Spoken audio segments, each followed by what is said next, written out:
You talked about some of the joy you found with some of the investments Berkshire's made along the way. I think Washington Post was a great one. Who doesn't like to happily enjoy extreme success accumulated with people who are extremely admirable? That's what Warren and I have gotten to do. Yeah. Well, of course, that's a lot of fun.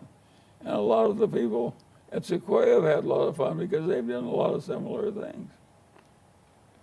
What, besides the Washington Post, though, which is one you mentioned in a 1995 speech as being one of the best investments ever, what other investments have been some of your favorites? I'm thinking of maybe a BYD or a Costco. Well, they've all been favorites, but again, BYD is a good lesson.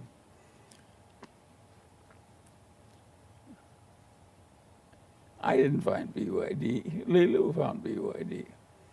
And he encouraged me. I encouraged him to create this partnership. And he found, he occasionally would do a BYD, a venture capital investment in his early life, something I would never do, or seldom do anyway. And so he did one or two similar transactions that were a lot like Sequoia. He went into BYD when it was so small that it would have been appropriate in an early stage Sequoia investment.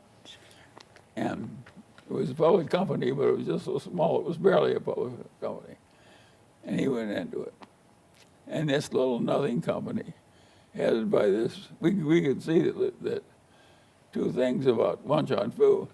One, he worked 70 hours a week, and the other was he was a genius. And of course, the idea of having somebody who was a genius and had all this mechanical aptitude that Warren and I lacked was interesting, at least to me. And so I was willing to take what was fiddling money by Munger standards and have some of it invested by Lilu and Liu. But then he came to me and said, Wan Chuan-Fu wants to buy a bankrupt auto plant in China and starting there, go into the auto business. And I said, let us mind. God, this is horrible news. I said, it's a really dumb idea. Who in the hell's ever succeeded in creating a new auto company? And competition with older companies that are as admirable as Toyota and so forth, and Mercedes. And people who really know a lot about autos and have a big lead. And I said, let's talk him out of it. So we tried to talk Wan Chuan-Fu out of going into it. He paid no attention to us. He charged into it.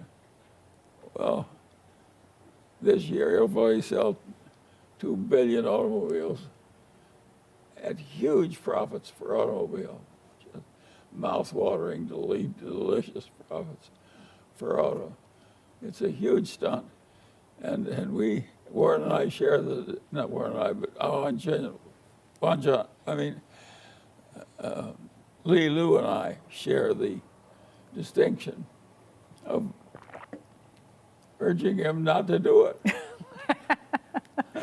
Thank God he didn't take you up on it. Well, he did. That's what geniuses do. They don't listen. It's just amazing what he's done.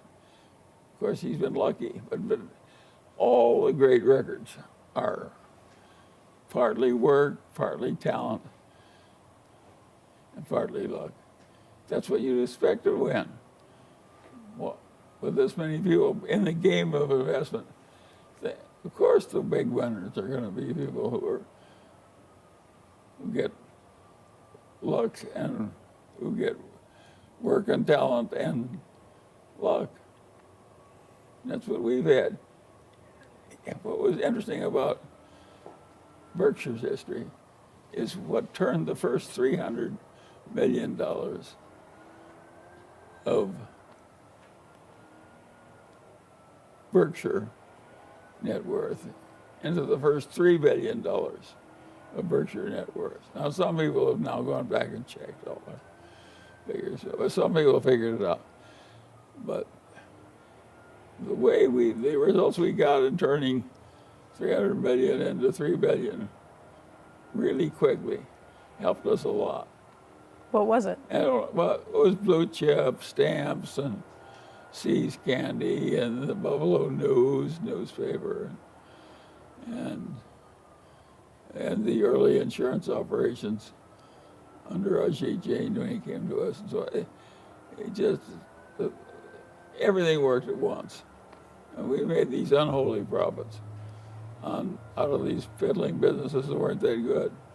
And it was a very remarkable thing. And there was some luck involved.